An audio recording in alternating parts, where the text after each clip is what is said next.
konferenci Slovenske demokratske stranke, na kateri želimo predstaviti ne samo skrajno malomaren odnos vlade pod vodstvom ustavnega pravnika dr. Mira Cerarja do ustavnih vprašanj, ampak tudi očitno protiustavno ravnanje.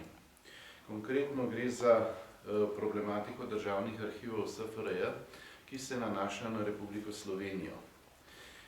Namreč arhivi, kot vemo, državni arhivi predstavljajo neprecenljivo narodno bogatstvo, ki pač pomeni trajen in najpomembnejši vir, zgodovinski vir o delovanju države, njenih institucij, funkcionarjev, pa tudi analize delovanja brez upoštevanja tega vira enostavno ni možno. In zato vsa zgodovinska znanost oziroma zgodovinska stroka neprecenljivo vrednost državnih arhivov vedno postavlja na prvo mesto in pričakuje od vseh državnih institucij, da njihovo ustvarjanje, pridobitev, ohranitev, zaščito štejejo kot najpomembnejšo dolžnost v svojem delovanju. V Sloveniji pa je položaj še nekoliko drugačen. Namreč ustavni zakon o izvrševanju temeljne ustavne listine o samostojnosti in neodvisnosti Republike Slovenije,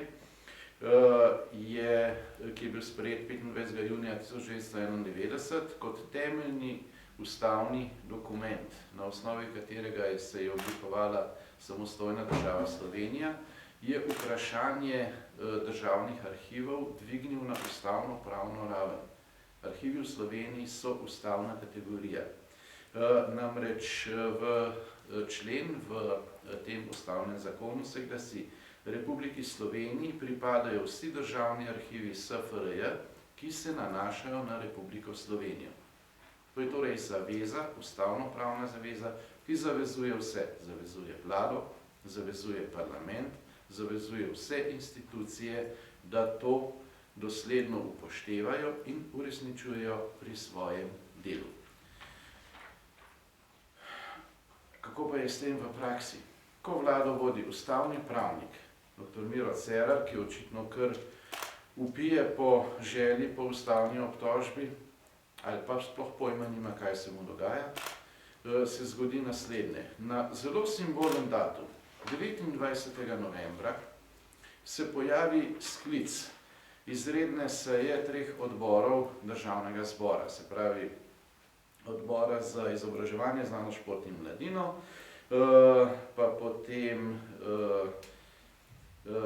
odbora za kulturo in pa odbora za Evropske unije. Ta skupna seja teh 3 odborov je sklicana, ne boste verjeli, za jutri zjutraj ob 7:30, in to kot zaprta seja.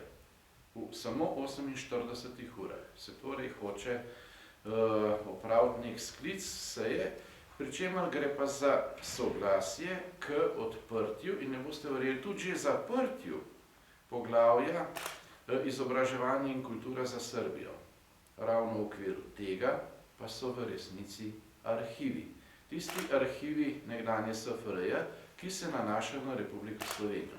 Vsa zgodovina uči, da je edina možnost, ki jo ima država, da nekaj izpogaja, če to hoče, preden se odpre eno od poglavij.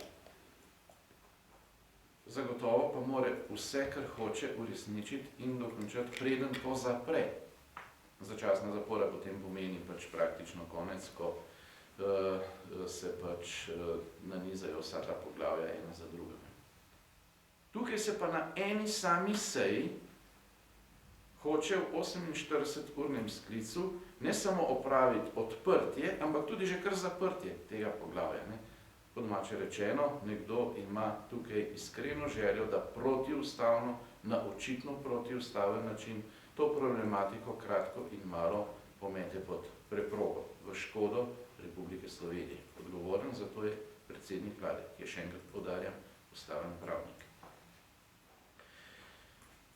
Zato smo v SDS predlagali, da se z dnevnega reda tega sklica, skupne seje teh 3 odborov, umakne točka stališče Republike Slovenije do osnutka skupnega stališča EU za odprtje in začasno zaprtje poglavja 26 izobraževanje in kultura za Srbijo.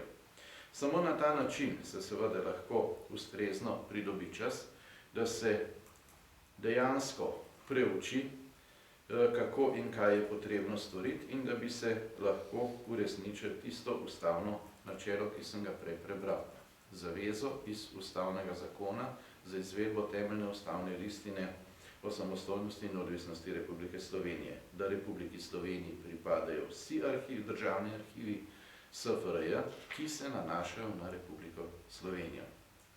Zdaj, taka manipulacija, kot si jo prvošel v vladajoči koaliciji, je nekajkratno nedopustna. Prvič je popolnoma neskladju že s poslovnikom. V zadevi, kot so pristopna pogajanja, ki trajajo že nekaj let in bodo zagotovo še vsaj 2 leti, konkretno države Srbije za pristop k Evropski uniji, sklicati nekaj kot nujno sejo, je popolnoma nedopustno. To je manipulacija. Nobenega razloga ni za sklic nujne seje. To je postopek, ki se vleče leta. Da pa to naredijo pri takem vprašanju, ki se dotika celo nečesa, kar je v Sloveniji ustavna kategorija, je pa seveda očiten dokaz namena, da se želi kršiti slovensko ustavo. Zakaj jih je teh arhivov očitno tako strah, najbrž ni posebej potrebe razlagati. V arhivih v Beogradu so kopije dokumentov, ki so bili v Sloveniji sistematično, načrtno uničeni. In ki se gotovo zadevajo marsikoga, ki sedaj v Sloveniji ali sedi v vladi, ali pomagal pri njenem nastanku, ali v praksi sprejema politične odločitve, pa čeprav nima neke formalne funkcije in ga posod nosijo po rokah, kjerkoli se pojavijo. In očitno je nekomu bolj v interesu, da se te ljudi ščiti na protipraven, očitno protiustaven način, kot da bi se to vprašanje odprlo tako, kot bi se ga moralo. Da bi se najprej spogajali s Republiko Srbijo, da pred odprtjem tega poglavja izroči Sloveniji tisto, kar je celo ustavno, pravno, tudi sicer povsem logično pripada. To so ti arhivi, kot še enkrat poudarjam, za zgodovinsko stroko neprecenljivo narodno bogatstvo. Če kdo o tem dvomi, ne gre vprašati zgodovinarje, kaj predstavljajo arhivi, državni arhivi za zgodovino in pa kot stroko in pa za opis zgodovine, za nastajanje neke države, za njeno delovanje, za vse tisto, kar zgodovinska stroka v tem delu ima.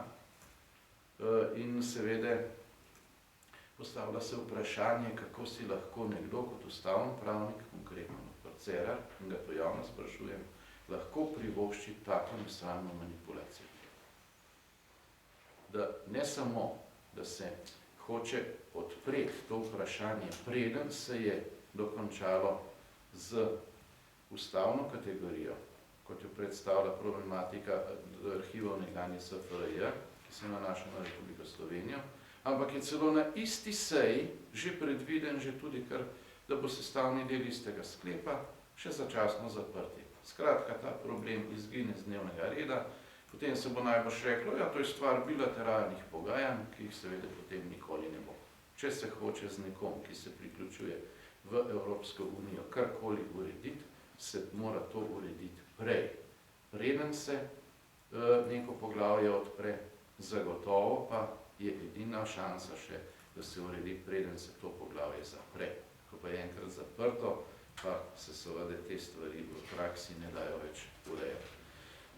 To ne dokazujejo samo pogajanja z nami, to dokazujejo tudi pogajanja z vsemi drugimi državami in zdaj smo očitno priče temu, da se napaka, ki je bila storjena s strani Republike Slovenije, ko je šlo za strateško vprašanje Slovenije za odhod na odprto morje, ponovi še enkrat.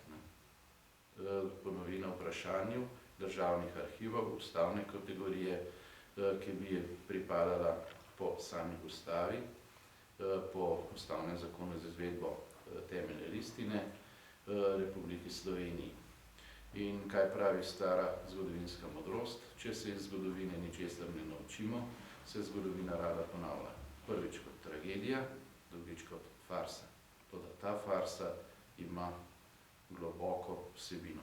Tukaj ne gre za naključje, tukaj ne gre samo za očitno malomarnost, ampak gre za več od tega. Gre za poskus, da se zgodovino lastnega naroda prikrije pred sabo, samim seboj in pred svetom. To je nekaj, kar bo zagotovo odmevalo ne samo v Sloveniji, ampak verjemite, da tudi drugod v Evropi. Zato bomo poskrbeli. In če to želijo, pač so očitno na najboljši poti za ustavno obtožbo in za velik mednarodni problem zaradi neuresničevanja ustavne določbe strani vlade, ki jo vodi ustavni pravnik. To pa res povesti. Hvala.